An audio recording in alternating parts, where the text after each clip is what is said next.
Wow, this batch of sources you sent, it's really got my brain buzzing. We're diving into networks, but not just the ones you're probably thinking of, not just the internet or social media. Right, right. This goes deeper.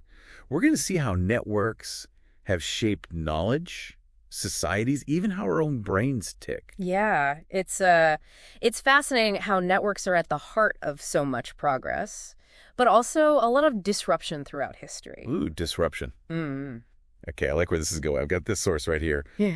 It's information networks have been fundamental in both creating and dismantling structures within human societies. That really jumped out at me. The idea that information itself can be such a powerful force, you know? Absolutely. Think about the Silk Road, for example. Okay, yeah. It wasn't just about trading goods. It was a network, a massive flow of ideas, technologies across continents. So, like, the Silk Road was kind of the information superhighway of its time. You could say that. Yeah. And the impact was huge. Cities like Alexandria, they became these hubs of learning, innovation, attracting scholars and thinkers from all over. Okay, that's the progress part I get.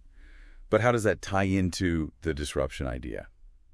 Well, fast forward a bit to the printing press. Ah, right. Because before that, information was really controlled, right? Yeah. Like, mainly by the church. Exactly, but the printing press, bam, it changes everything. Suddenly, knowledge is spreading so much faster, easier. Right. And this fuels the Reformation. Dissenting voices get a platform, and ultimately there's a big power shift in Europe.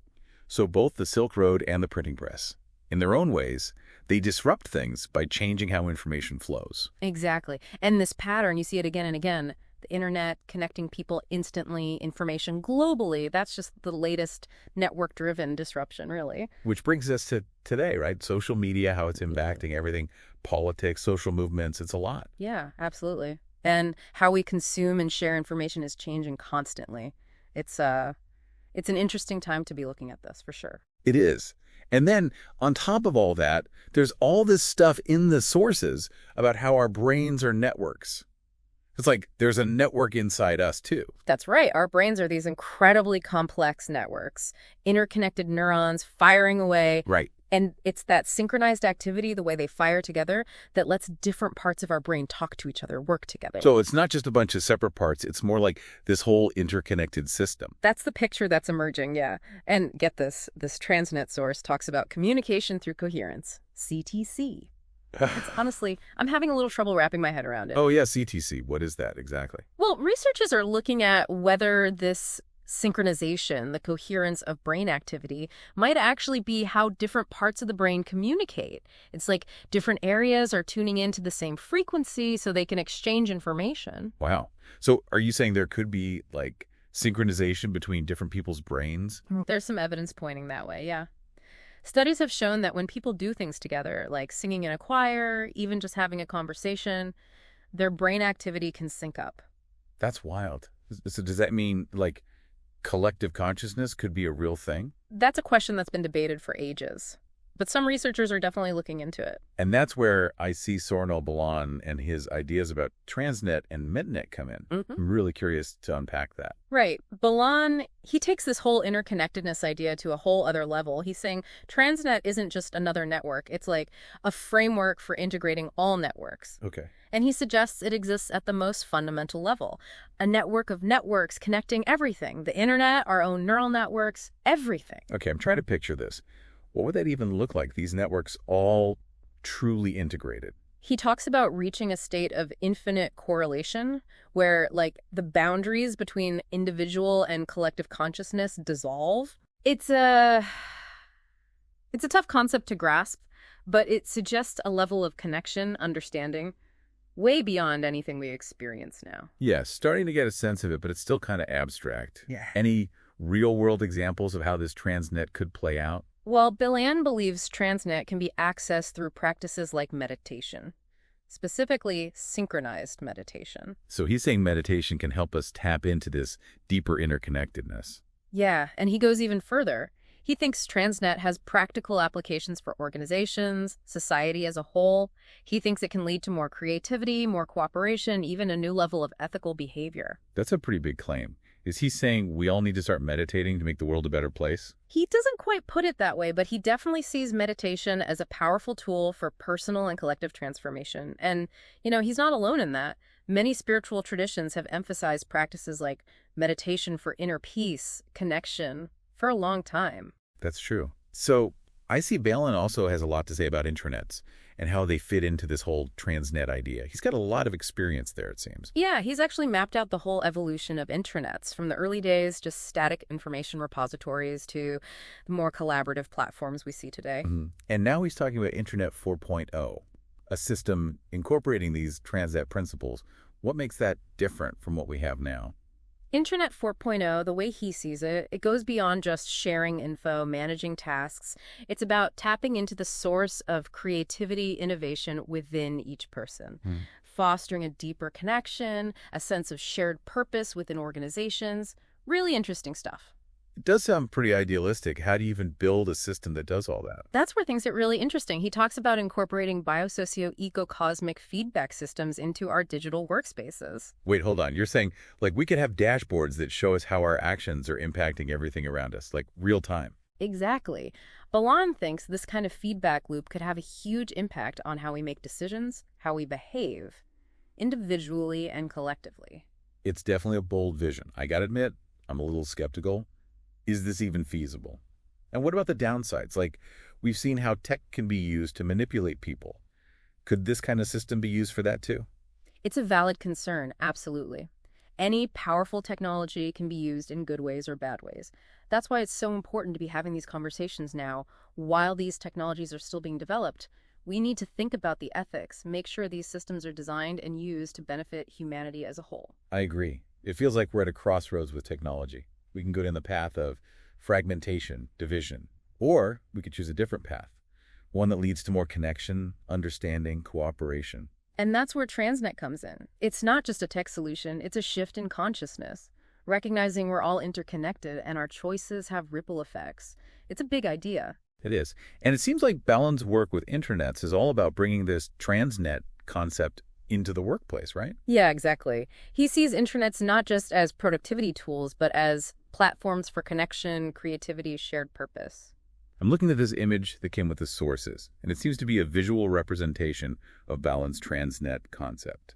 It looks pretty complex, lots of lines and shapes. Maybe we can take a closer look at it and try to break down what it's showing us. What do you think? I'm game. Sometimes a visual can help make these abstract ideas a little more concrete. All right, let me see. Lots of colorful squiggly lines here, all kind of converging on a point at the bottom. And then these dotted squares with letters. Those squares are kind of throwing me off, next to all the curvy lines. What do you think they're about? Well, remember we were talking about Transnet being at the deepest level, connecting everything. Maybe those squares represent our more traditional way of thinking about systems. You know, how we try to compartmentalize everything, put things in neat little boxes. So like those organizational charts with departments all separated out. Exactly. We try to manage companies, whole societies, even our own lives as if they fit into these neat boxes. But Balance suggesting that kind of thinking, it's limiting. Because in reality, it's all connected. Right. Reality is much more fluid, dynamic than our rigid models would suggest. And he uses the term arhem to describe these more holistic systems, not just the measurable stuff, but also the intangible, the realm of consciousness. Okay, I get the squares now. But the squiggly lines, what of those? Think of those as different networks operating at different levels of complexity, like the ones labeled N1 and N2. Maybe those are the networks we're already familiar with. Internet, social media, even things like transportation, supply chains. Okay. They're all connected, but they're also limited in scope. And that line at the very bottom, NZ, that's Transnet. Bingo. It's at the most fundamental level, the foundation for all the other networks. And see how all those other lines, as they extend down, they all converge on NZ. Oh, I see it now. So it's like, no matter how complex these networks are, how far they reach, they all connect at this deepest level in that domain of infinite correlation. That's how I'm reading it. And it reinforces Ballin's point that Transnet isn't separate from our current networks. It's the underlying fabric connecting them all. This visual, it really helps to bring the whole concept to life. It's kind of mind-blowing to think about how these different layers of networks interact.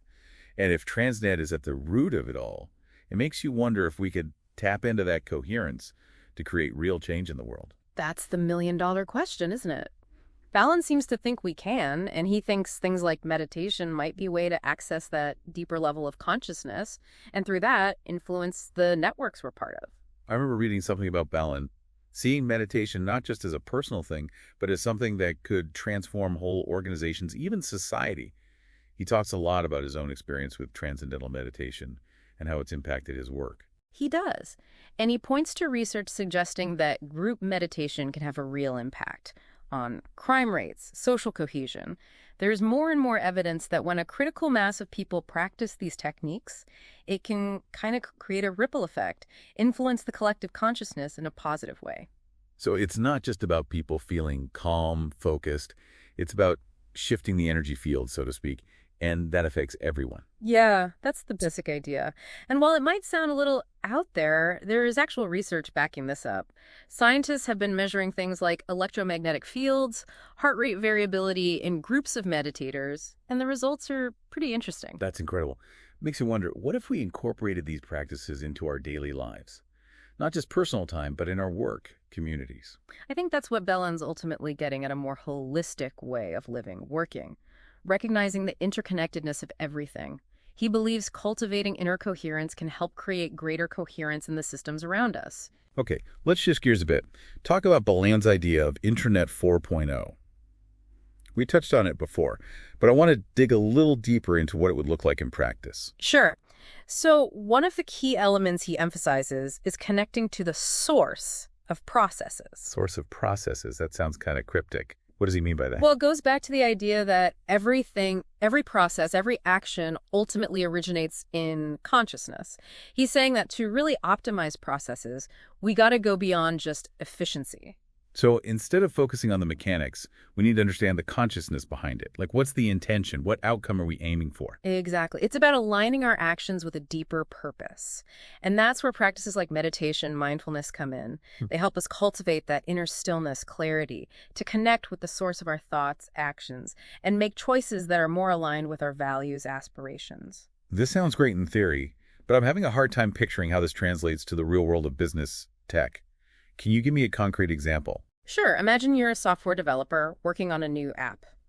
Traditionally, you'd focus on things like functionality, user interface, efficiency. But in an intranet 4.0 environment, you'd also consider the deeper impact of the app. So, like, how it might affect people's behavior, their relationships. Yeah, or how it might contribute to the community, the environment. You might even incorporate elements of mindfulness into the design itself. Okay, I'm starting to see how this could work. Instead of just tech that serves a function, we could create tech that actually enhances our consciousness, helps us live more fulfilling lives. That's the vision, and it requires a shift in perspective, seeing ourselves not as separate individuals, but as part of a larger web. It's a big idea, and it makes me think of something Balan said, something like, if we want to change the world, we have to change ourselves. He did say that, and it speaks to the idea that personal transformation is the foundation for collective transformation. I'm really starting to grasp the power of this stuff. Yeah. But I'm also feeling a bit overwhelmed, to be honest. It's a lot to take in. It is, and there's so much more we could explore, but I think we've hit the main points. Ultimately, Balan's work challenges us to rethink our relationship with tech, with each other, with the world around us. It's an invitation to consider a future where tech isn't just about efficiency, but a catalyst for human evolution. Yeah, it definitely feels like we're on the edge of something big, like a major shift in how we see the world, how we interact with it. I agree. And what I find so interesting about Balan's work is this vision of technology and consciousness, like they evolve together. Yeah, I keep thinking back to that image, the one with all the lines connecting to Transnet. It really brought home that idea of everything being connected. It did. And that connection, it's not just some abstract idea. It's something we can experience directly through practices like meditation. You know, it's funny. We start talking about how networks shaped history, and now we're here talking about like a shift in human consciousness. It's a whole other level. It's true. It's almost like we've come full circle. From networks that connect us externally, people, information, to networks that connect us internally at the level of consciousness. And Balan seems to believe that tapping into that deeper connection could unlock so much potential for creativity, for both individuals and like humanity as a whole. Yeah, he really does. And he sees Transnet as the key to all that. He imagines a world where our technology, our organizations, even our societies are designed to support coherence, collaboration. That's a beautiful vision. But it's also kind of daunting. Like, how do we even start moving toward that kind of future? It seems so far away. I think it starts with awareness, recognizing that we're all part of this huge interconnected web, and our choices, they have ripple effects that go way beyond just us. So cultivating a sense of responsibility, like for the well-being of the whole thing. Exactly. And from that awareness, we can start making different choices. Choices aligned with our values, with what we want to see in the world. Choices that help create a better future, more just, more sustainable, more fulfilling. I'm also thinking about Bellin's self-computer idea and how that fits in. Remind me, what was that about again? Self-computer, it's basically Bellin's vision for a system that gives us real-time feedback on how our thoughts, emotions, actions are affecting things. Ourselves, our communities, the environment. So like a personal dashboard, showing our impact on the world. Yeah, but it's more than just a dashboard. It's a system to help us understand and optimize our own internal processes. Bellin thinks that by being more aware of what's going on inside, we can make more conscious choices. And that, in turn, leads to a more positive impact on the world. I see. So using tech to boost our self-awareness, helping us become more conscious participants in, like, the whole web of life. That's the idea. Using technology to support our evolution, both individually and as a species. Wow. We've covered so much in this deep dive. Networks throughout history, the interconnectedness of our brains, even the idea of tech helping us evolve our consciousness. It has been quite a journey, and we've really just scratched the surface of these topics, but I hope it's given you, the listener, something to think about. I think it's safe to say our understanding of networks is changing fast. And as we go deeper into the 21st century, it's becoming clear our ability to deal with all this complexity, this interconnected world, it's going to depend on our ability to collaborate, to empathize, to feel a sense of shared responsibility. I couldn't agree more. And maybe, just maybe, if we can embrace these principles of coherence, interconnectedness, conscious evolution, we can create a future that truly lives up to our potential as humans. That's a great thought to end on. And to you, the listener, we encourage you to keep exploring these ideas, keep asking questions, keep looking for those connections that make life so meaningful. Remember, the future isn't something that just happens to us. It's something we create together. That's it for this deep dive. Until next time, keep exploring, keep questioning, and keep connecting.